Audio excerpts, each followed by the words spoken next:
ఇప్పుడు మోడీ గారికి డైరెక్ట్‌గా కాకపోయినా, ఇండైరెక్ట్‌గానైనా అన్నీ తెలుస్తూనే ఉంటాయి. అందులో ప్రత్యేకించి మన రేవంత్ రెడ్డికి సంబంధించినటువంటి విధానంలో స్టూడెంట్ లీడర్ దగ్గర నుంచి ఆ ప్రహసనం అక్కడ మొదలైంది. ఇవాళ ముఖ్యమంత్రి దాకా వచ్చింది. సో ఇది మా మొక్కే, ఇది మా తోటలో చిగురిచ్చిన మొక్కే అనే ఆప్యాయతాభావం మోడీ గారికి ఉందేమో. అండ్ ఇంకొకటి ఏంటంటే, తెలుగుదేశంలో అన్నాళ్ళు పనిచేసి అక్కడి నుంచి కాంగ్రెస్లోకి వచ్చి కాంగ్రెస్లో సీఎం అయ్యి ఇప్పుడు కాంగ్రెస్ అయితే ఏంటి, తెలుగుదేశం అయితే ఏంటి, బీజేపీలోకి వచ్చినా కూడా నువ్వు సీఎంఏ అనే ఒక రకమైన విధానాన్ని తెలియపరిచారా అని అనుకుంటున్నారు ప్రజలంతా. ఇప్పుడు యాజ్ ఇట్ ఈజ్ గవర్నమెంట్లో నువ్వు వచ్చినా కూడా మేము రెడీ, నీకు ఇవ్వడానికి అనే విధానం ఉందా అని అనుకుంటున్నారు. అంటే ఇక్కడ కాంగ్రెస్లో దగ్గర 10 మంది పైచీలకు అనుభవజ్ఞులు కాంగ్రెస్ ఆంధ్రాలో తెలంగాణలో పుట్టినప్పటి నుంచి ఉన్న నాయకులు ఎంతోమంది ఉండగా రేవంత్ రెడ్డి సీఎం ఎలా అయ్యారు?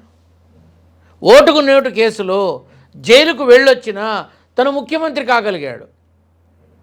ఈ ఈ సిచ్యువేషన్ ఏదైతే ఉందో చాలామంది అంతర్గతంగా కూడా చాలామంది చాలా లోపల బాధపడుతున్న వాళ్ళు ఉన్నారు. బయటికి చెప్పరు కానీ ఇది నిజం.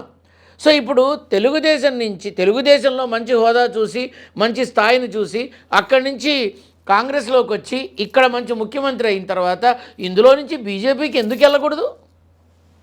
ఏమో రేవంత్ రెడ్డి మనసులో ఉన్నమాట మోడీ గారు తెలుసుకొని ఆహ్వానం ఇచ్చారేమో, నేరుగా ఇచ్చారేమో. సో రేవంత్ రెడ్డి ఖచ్చితంగా ఊపిరి ఉన్నంత వరకు కాంగ్రెస్లోనే ఉంటాను అనే మాట, ఊపిరి ఉన్నంత వరకు చంద్రబాబు నాయుడు గారితోనే ఉంటాను అని చెప్పడం కూడా విన్నా నేను. ఎన్టీఆర్ భవన్లో తెలుగుదేశం పార్టీ ప్లీనరీ సమావేశాల్లోనూ మహానాడు సమావేశాల్లోనూ ఈ ఊపిరి ఉన్నంత వరకు తెలుగుదేశం పార్టీకి భుజాన పెట్టుకుని మోస్తాను, చంద్రబాబు నాయుడు గారి చెయ్యి వదిలిపెట్టి పోను అని చెప్పిన మనిషి ఇవాళ కాంగ్రెస్లో ఉండి రాహుల్ గాంధీకి అత్యంత ముఖ్య అనుచరుడిగా ఇప్పటికీ వదలలేనట్టుంది కదా, ఇప్పటికీ కదా. సో ఆ ప్రకారంగా ఉన్న ఇప్పుడు అక్కడా చెప్పిన మాటే ఇక్కడ చెప్పిన మాటే రేపు నరేంద్ర మోడీ గారి కోసమని ఎందుకు చెప్పకుండా ఉంటారు? వెళితే చెప్పొచ్చుగా.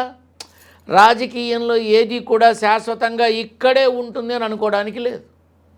ఆదర్శంగా తీసుకోవాల్సిన రాజకీయ నాయకులు వేళ్ల మీద లెక్క పెట్టచ్చు మనం ఈ పార్టీల్లో.